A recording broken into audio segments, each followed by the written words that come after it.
Okay, you can probably hear me now. Yeah, you can hear me now. Okay, a few Murphy's Law things going on with the program, but it's all good. It's all good.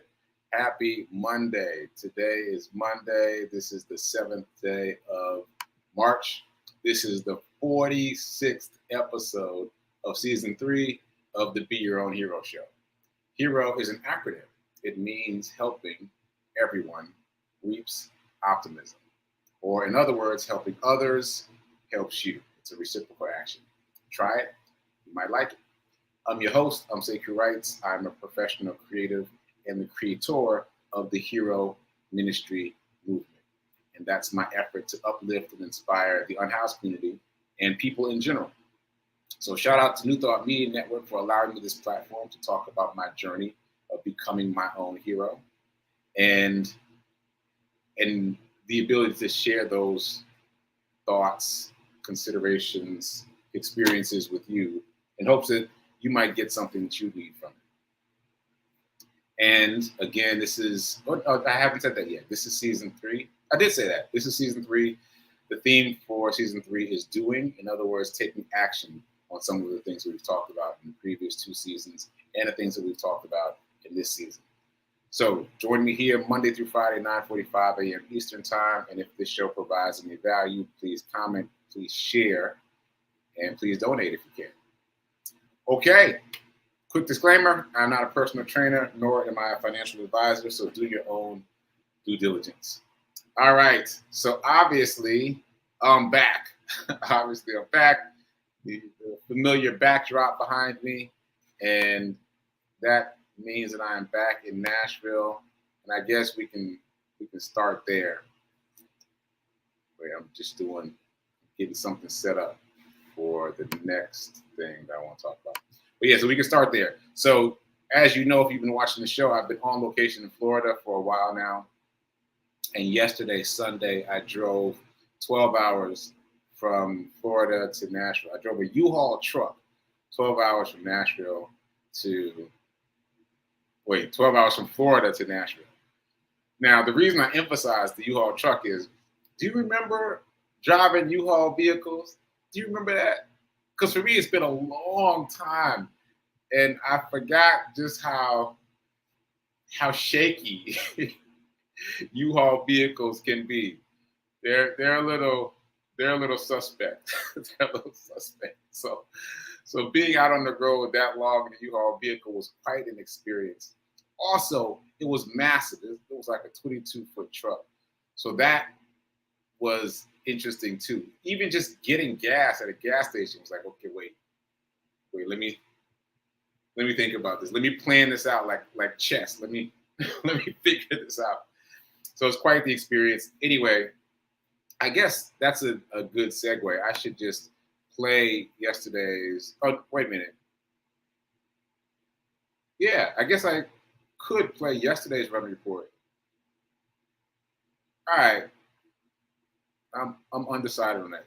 I'm going to play two. All right, I'll play both. Then you get a sense of what happened over the weekend and what happened today.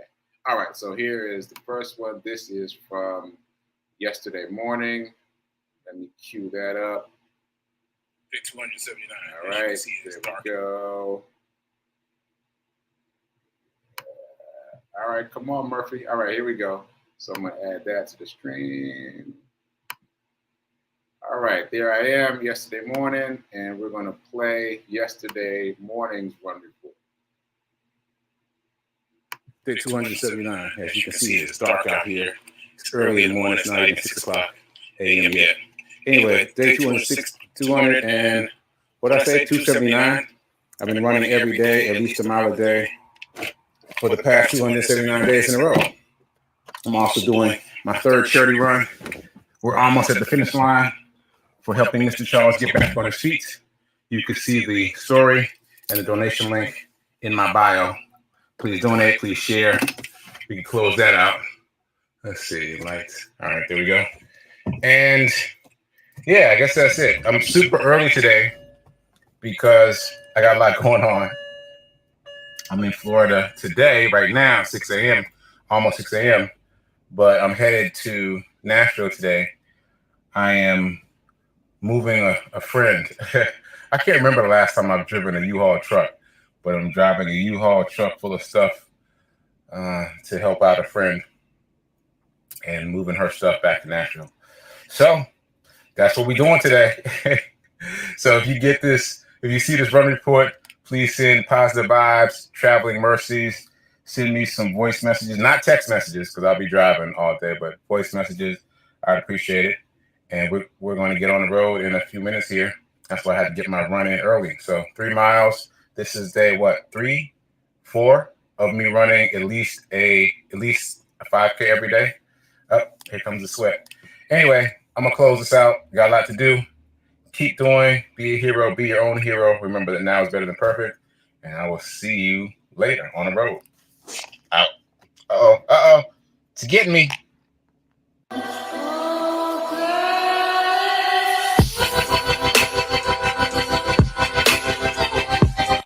Day 279. As you can see, it's dark out. Okay. So that was not even 6 o'clock a.m. yesterday. Anyway, day 206. That was yesterday's run report. And here's today's run report. I think, yeah. Today's run report. Okay, hold on. Get this queued up. Run streak day 200. We're gonna skip Saturday's run report. I hope you guys Run streak day 280. Milestone day. I hope you guys saw the run reports over the weekend. Okay, add this back in. Here we go. Run streak day 280. Milestone day. I've been running every day, at least a mile a day for now 280 days in a row. And I'm on my third charity run. We are at 97% of the way to our goal. Who's going to close that out? See the link in the bio to help Mr. Charles get back on his feet. Let's go. Almost done. All right, day 280. I'm back in Nashville. Yesterday, I drove a U-Haul truck 12 hours from Florida to Nashville to help somebody move some stuff. It's a long story, but basically to help somebody out. It was a solo trip. I was just driving by myself for 12 hours, and I stopped in a rest stop to run around the rest stop. It was less than half a mile. It's like 0.3 miles, but I found that running in the in that parking lot was helpful to me. So just having a whole new relationship with running and exercise, because I was tired, but I knew that the run would wake me up, and it did. So grateful for that. It's learning. And today it's obviously raining. I don't know if you could tell, but it's raining so heavily. It was drizzling when I came out, but by the time I got to like mile 2 of 3.1, woo, drenched. So what's the lesson? Just keep going. You get used to it. Put your head down, pull your hat over your glasses a little bit. Just keep going, because if you stop, it'll be worse, right? If you stop and stand still in the rain, way worse. So I got it in. This was another 5K. I am attempting to run a 5K every day until I get to day 365 of this run streak. Day 365. I can't even believe that that's even on the agenda, but we getting there. This is day 280, on my way to day 365, doing a 5K every day outside, no matter what the weather is from now till then. Let's go. All right, check me out on my show, the Be Your Own Hero Show at 9:45 a.m. Eastern Time, and I'll see you there later.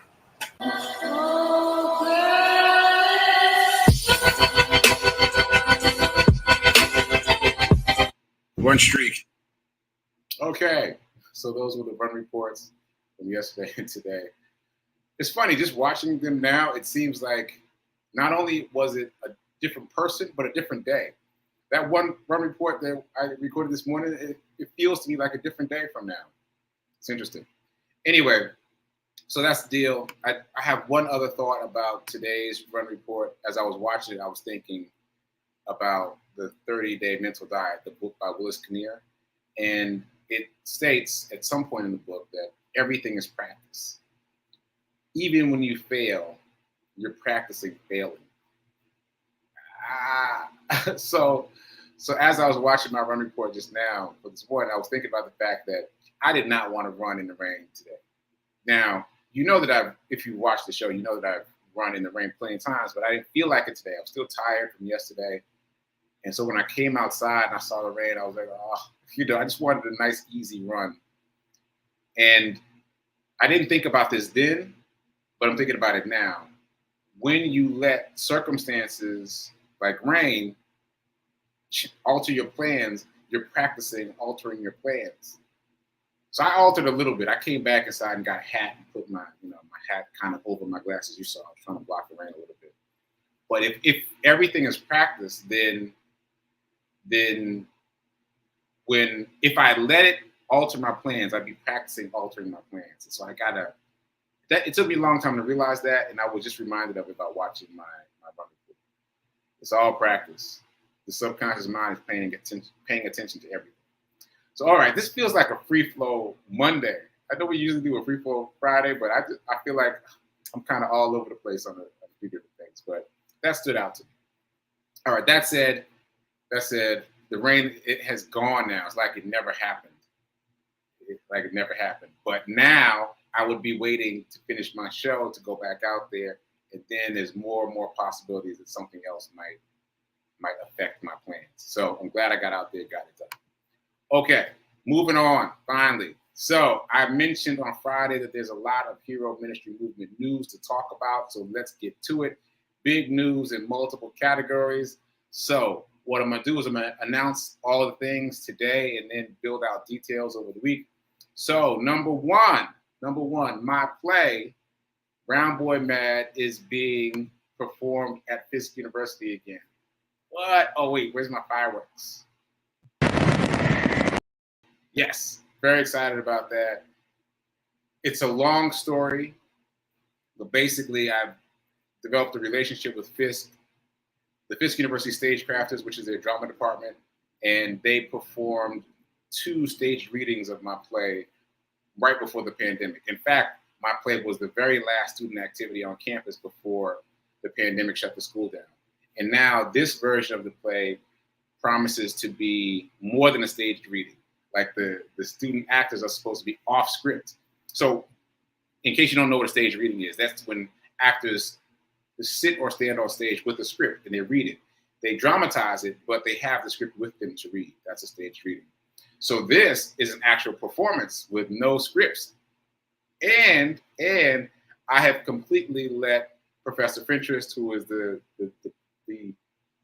chair of the drama department, run away with it, let her direct it. So I have no idea what's happening. Every once in a while, she starts to tell me something. I'm like, no. Let me be surprised. So I don't know what's going on, but it will be streamed. It will be streamed. And it's happening this week. Like all this stuff is happening very fast. It's happening Friday and Saturday, and we will stream it. So I think we're doing a hybrid. I think we're doing in-person and streaming, but definitely we're doing streaming. So we're still figuring it out in real time. Nothing has been solidified yet other than Friday, Saturday, it's going down.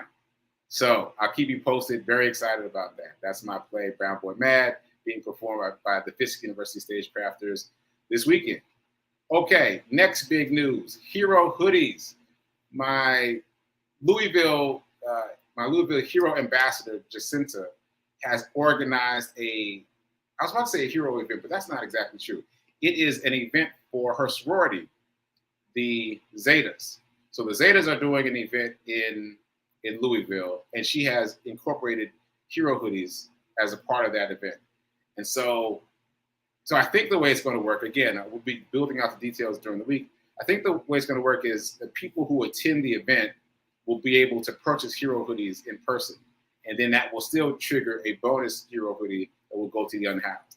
So working out the details, very excited about it. I'm going to do my best to get there for it. And that's also this weekend. A lot of things happening fast. So that's also this weekend in Louisville. I'm going to see if I can get there and be a part of that event, see what that is. And then the third big news is that, what's the third big news? Wait. Oh, how could I forget the third thing?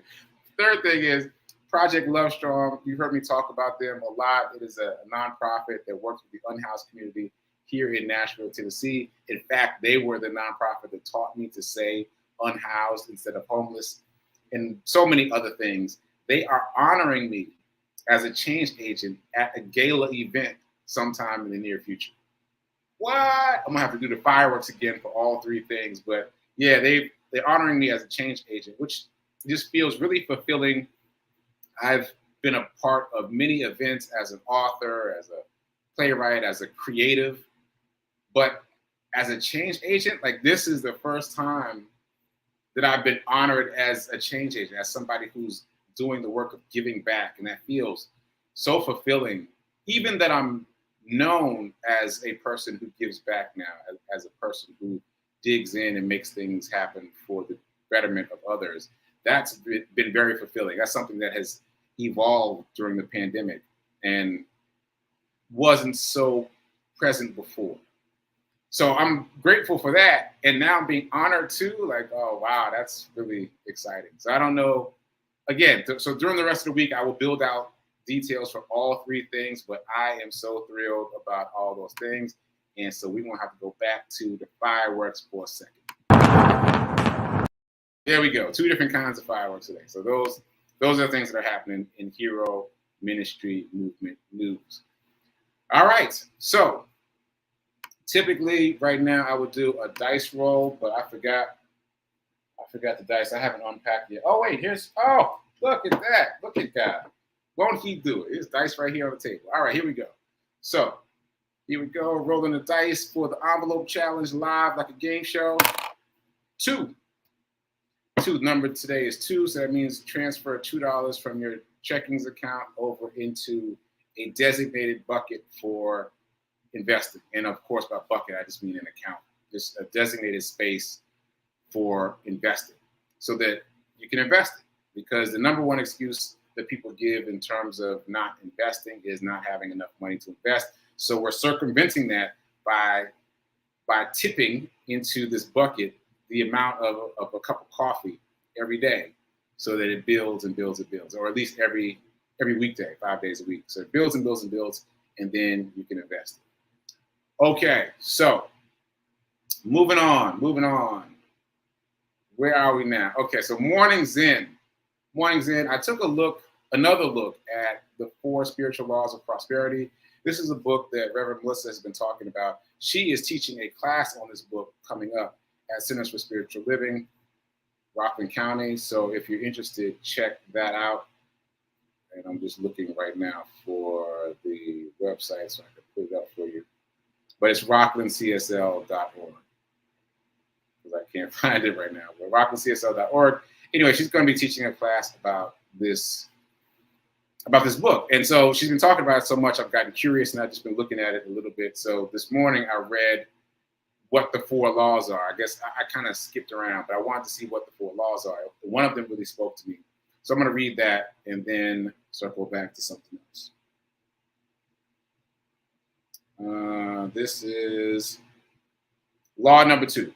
Spiritual law of prosperity number 2. You must set clear-cut, tangible goals. You must set clear-cut, tangible goals. This one really resonated with me. I'm just going to read it.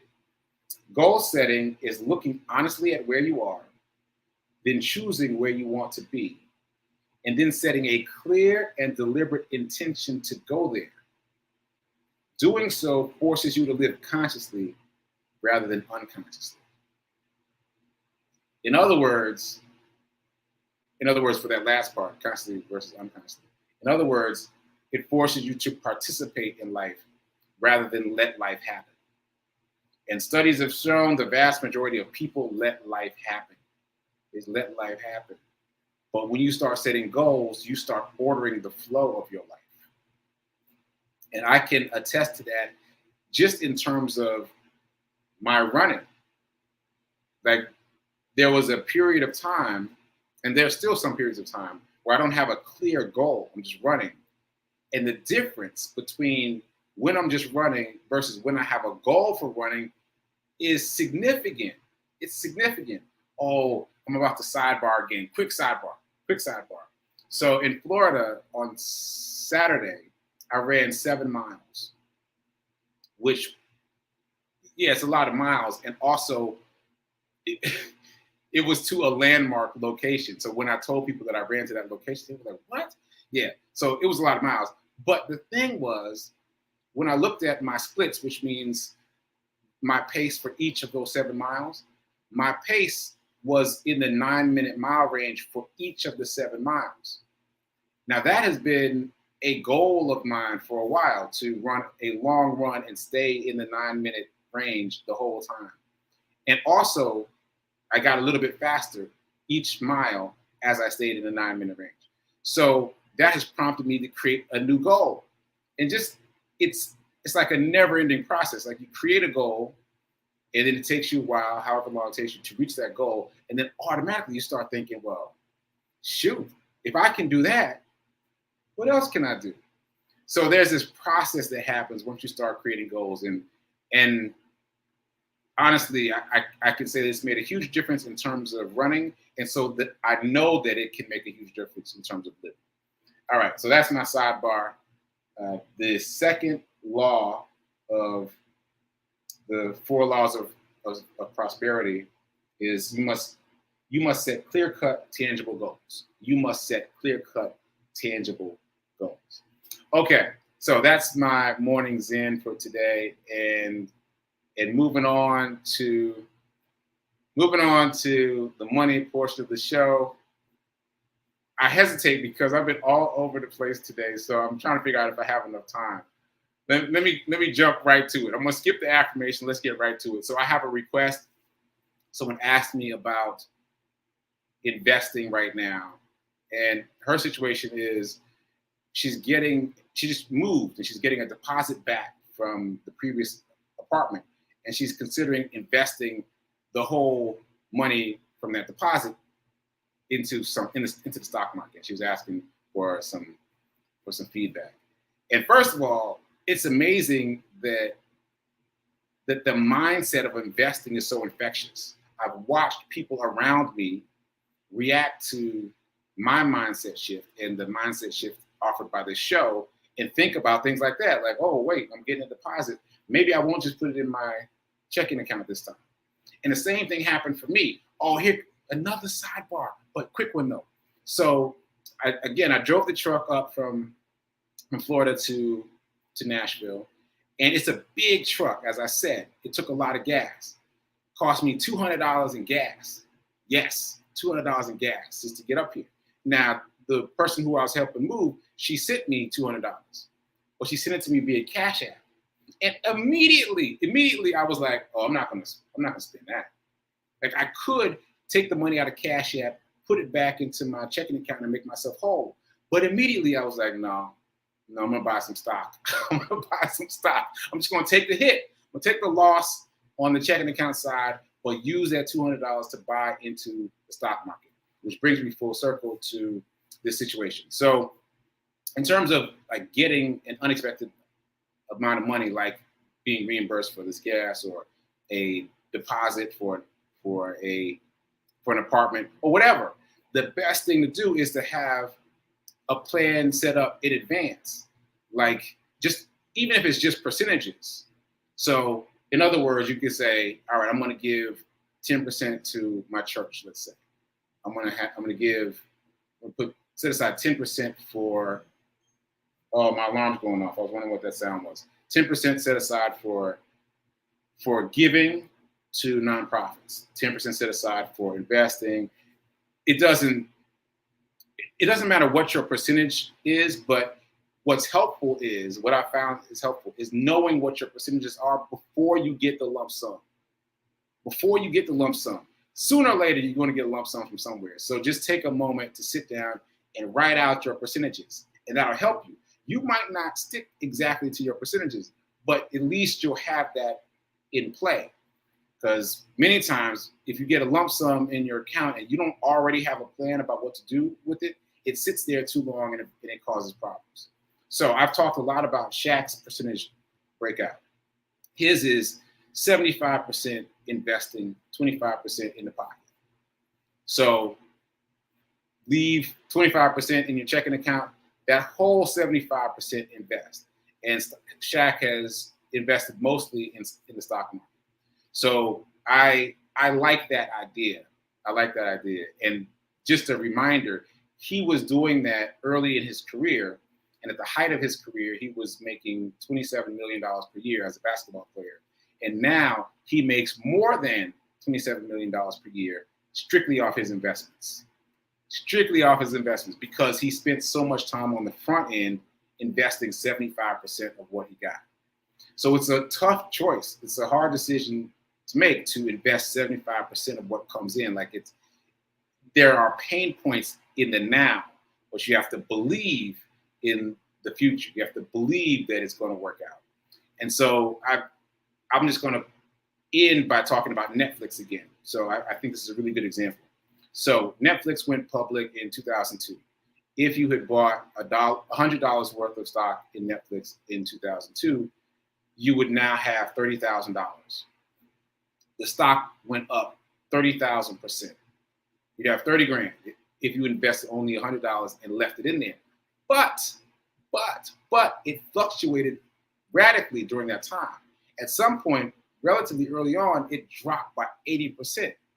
So if you had sold when it dropped by 80%, you wouldn't have the $30,000 if you would just put the money in and left it there. So there's two schools of thought that I'm really thinking about in terms of stock market. There's the buy, hold, and invest for the future. The kind of, in my mind, the net worth stock investing. And then there's also the trading stock investing. And we've talked a little bit about trading. And you know, if you've been watching the show, how fascinated I've become by that. And I'm still learning more about it. But in terms of like the buy and hold side, like Netflix has gone up 30,000%. Will it go up another 30,000%? Probably not. Like that's a really steep rise. It probably won't go up more than that. But is it going to fall 30,000%? Probably not. So it's best to look at the stocks that have done well and eliminate the desire to try to pick a winner. And I am guilty of this myself, but the idea is you want to find the next Netflix, right? Everybody wants to find the next Netflix and then ride it all the way up. Don't do that. Don't do that. Because unless you're really going to study all day, every day, really dig into the financial reports and, you know, all the things that you need to do to understand how these companies work, like Warren Buffett, then that's not your play. Your play is to ride the coattails of the stocks that are already doing well, that are already household names, because those companies are big enough now. They have whole teams of people trying to figure out how to make more money, right? So that's what you do. Now, again, do your own research, do your own due diligence. I'm simply telling you what I do. But my perspective on this has evolved, because in the beginning, I was trying to pick a winner, and now I'm just trying to ride coattails like Netflix. Okay, so I hope that was helpful to the person who was asked about it. I hope that was helpful to any of you that might be watching. And we're going to keep talking about the stock market. We're going to keep talking about buying and holding, and also keep talking about trading. And tomorrow we're going to get back to our guides, our how-to guides. So I hope everyone did their homework over the weekend. I hope you've got some ideas for your how-to guides, because we are about to create another revenue stream. Let's do this. All right, so keep doing. Be a hero. Be your own hero. Remember that now is better than perfect, and I will see you mañana.